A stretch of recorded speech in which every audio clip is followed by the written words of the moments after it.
this is a conference on data, right? So I do feel obliged now to show some graphs, right? Or graphs, depending on which side of the pond you're from. And it's kind of curious because I didn't know anything about what was going to come with some of those previous presentations, but what came out from the lightning rounds, particularly Dr. Falberg's presentation, these could have been built as sister presentations because I'm going to make many of the same points. So I think I come from a family of educators, so actually my starting point is to believe that a great teacher can make a huge difference. But being an astrophysicist and a geek, I love data. I got into digital education very early on and was fortunate through a series of roles in different companies to be able to build very ambitious products and then be amazed about what came out of the back. So a lot of the themes I'm going to talk about today is this marriage of big and small data, and I'm a huge fan of doing both and think it's very dangerous not to do them in parallel. So I'm going to start with some of the hype about why I think we're on the cusp of a renaissance in education because of data. However, I'm then going to temper that by talking a bit about some of the pitfalls, things that I hear over and over, things that I've seen my own research and analytics teams trip over on. I'm then going to share with you some of the actual data. So we'll look at some real examples of where we managed to get insights that were useful and practical. And then some top tips. If you were to go away and you hadn't done a lot of analytics, what would I recommend you do? And then finally, some areas that I think will be fruitful for future research. And all in 15 minutes.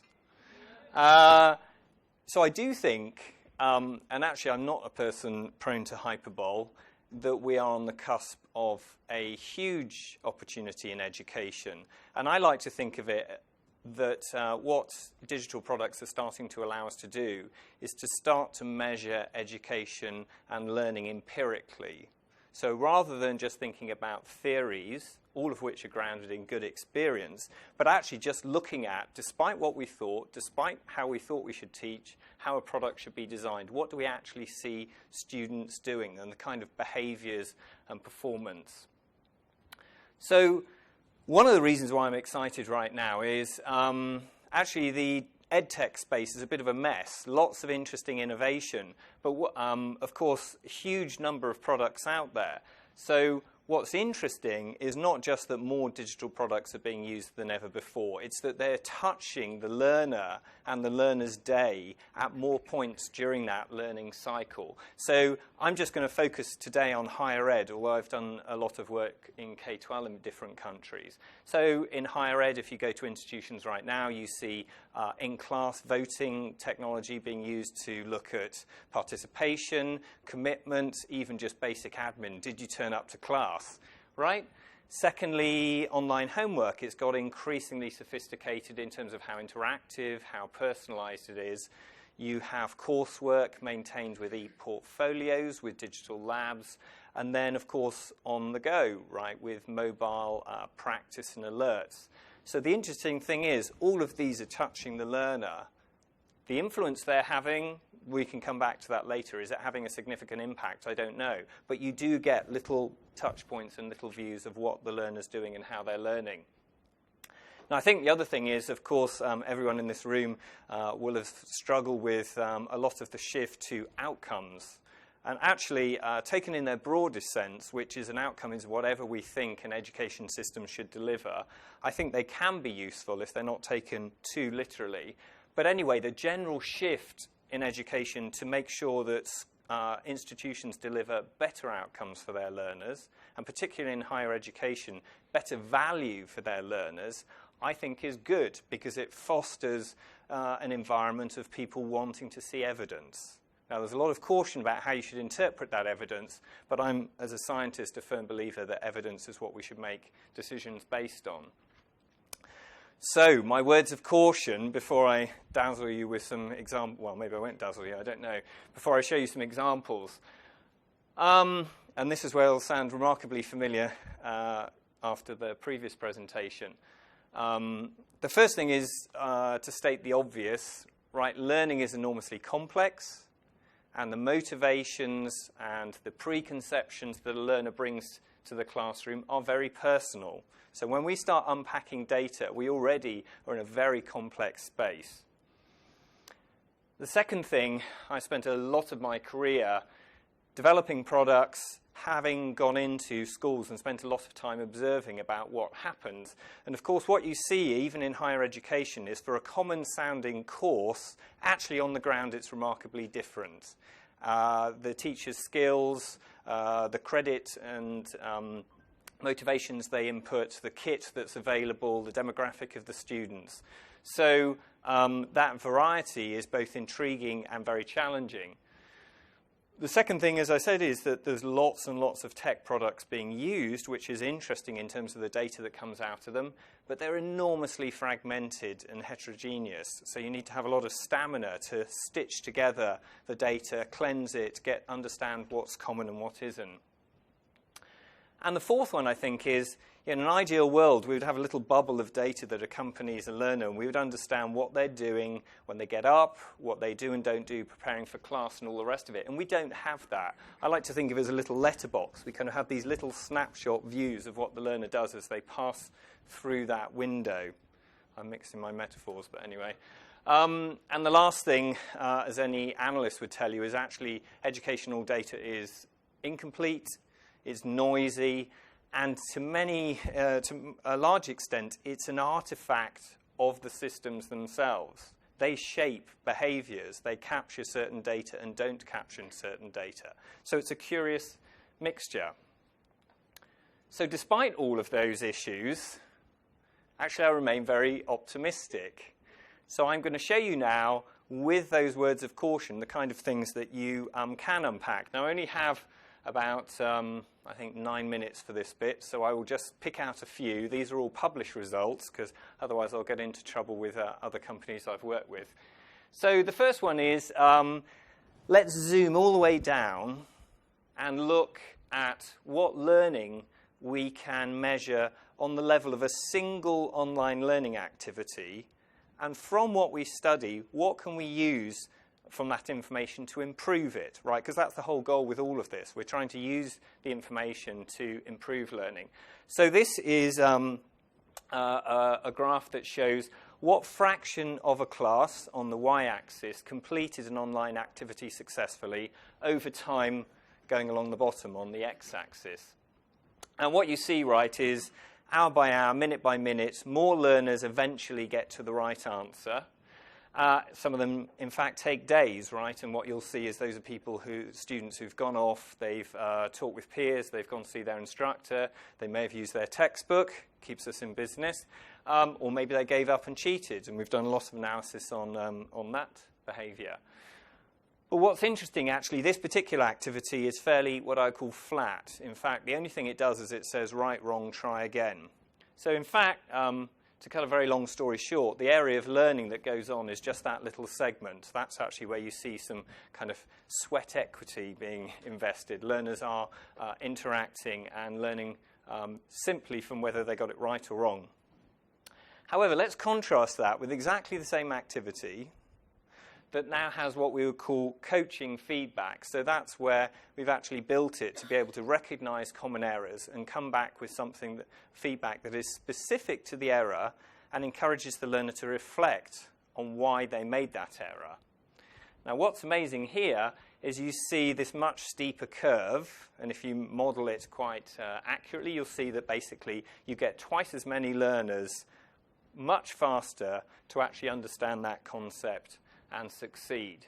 So that's an example, actually, of how you can improve learning just at the level of a single activity. Now, if you think that that is a bit hokey, I hope that's the right word, anyway, idiosyncratic, it's actually a very common trend. So here's an example of pigeons being learnt to peck on a keyboard by being given certain prompts. And here's an example, a famous Ed Psych experiment of humans being taught simple sentences with prompts. So the point here, this is a very common pattern. You'll see this in learning. And the steeper the S, the more significant the learning that's going on based on the prompts and whether they're effective. I did say it was a data conference, so I brought some of my best graphs. So now let's telescope all the way out and actually start to think about, what about at a macro level? what can we understand about learners who are successful and those who are not successful? So these are two real data tracks of two learners, one green, one blue. And up the y-axis, what you see is their net score. So every time they submit an activity and they get the correct answer, they go up one step. And every time they make an error and get one wrong, they go down one step. And then along the bottom on the x-axis, you see how this their net score accumulates over the period of, I think this was a 3-semester course in biology. Now, what's interesting is right up until 3/4 of the way through the course, these two learners have the same net score. In other words, from a traditional formative assessment perspective, they are indistinguishable. You could not tell the difference. And yet what you see after that is something rather troubling, right? The learner in blue suddenly kind of goes off the rails and ends up actually dropping out of the course and failing.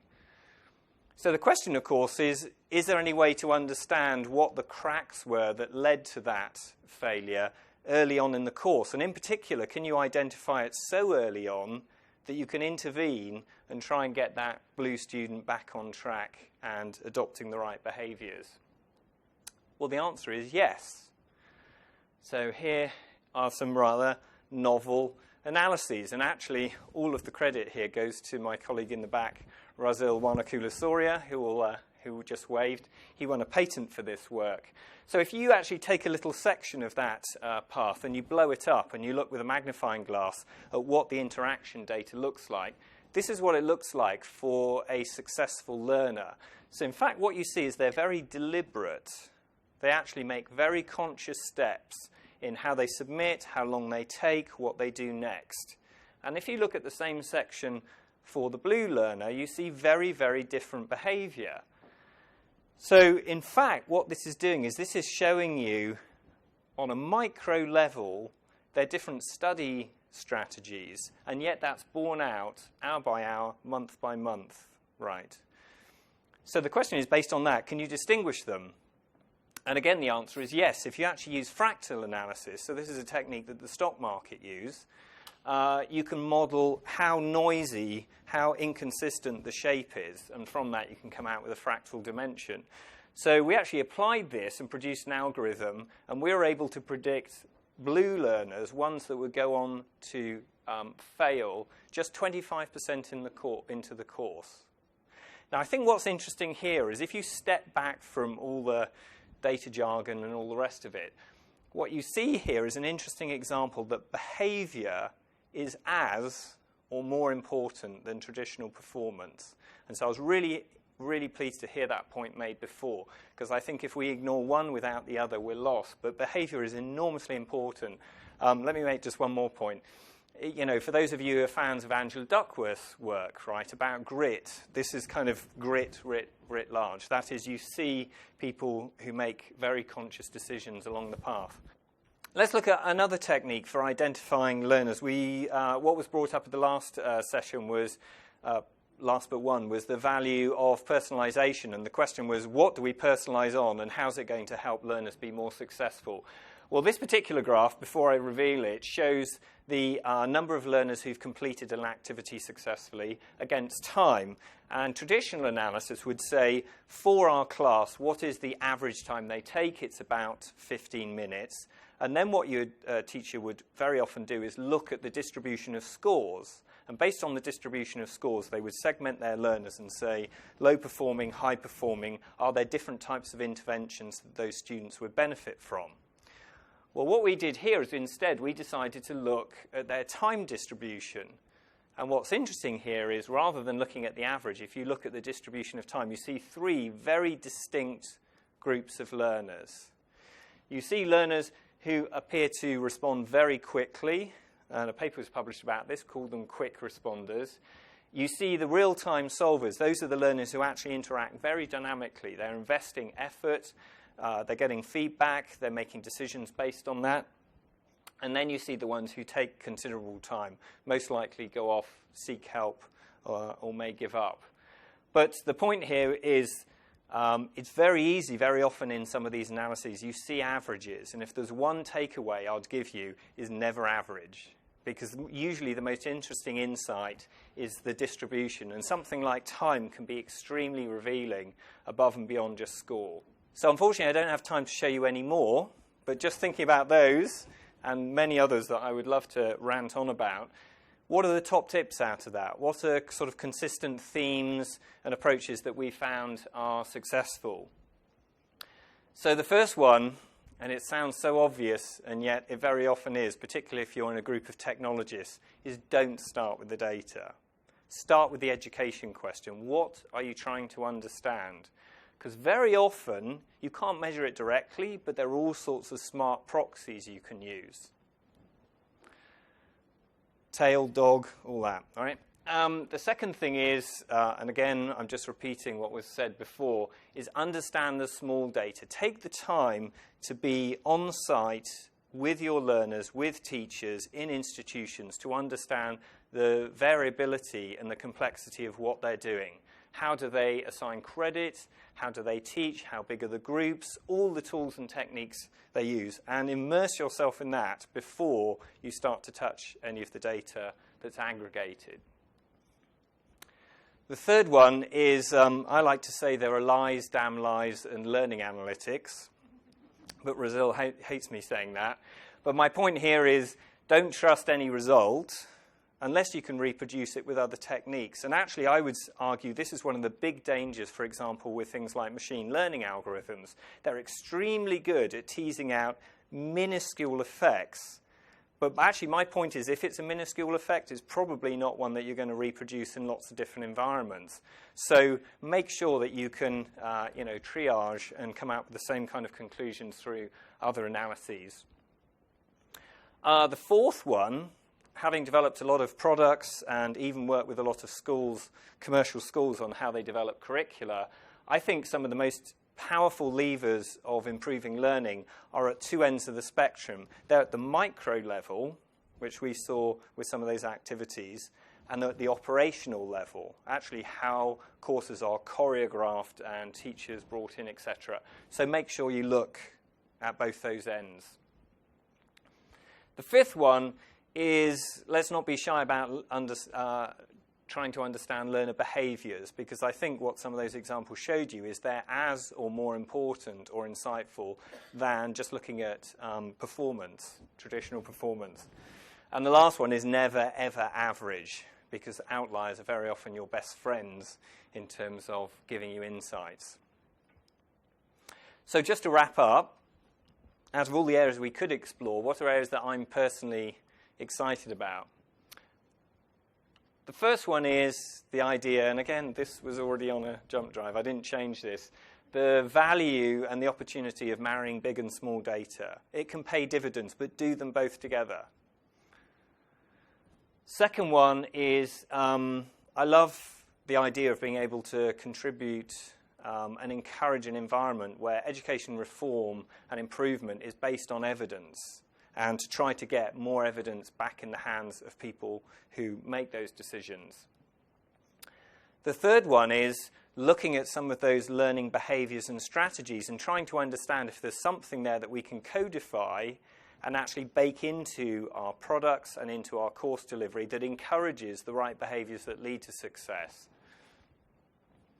And the last one is, I think there's a huge amount of buzz about personalization. A lot of it, I think, is vaporware.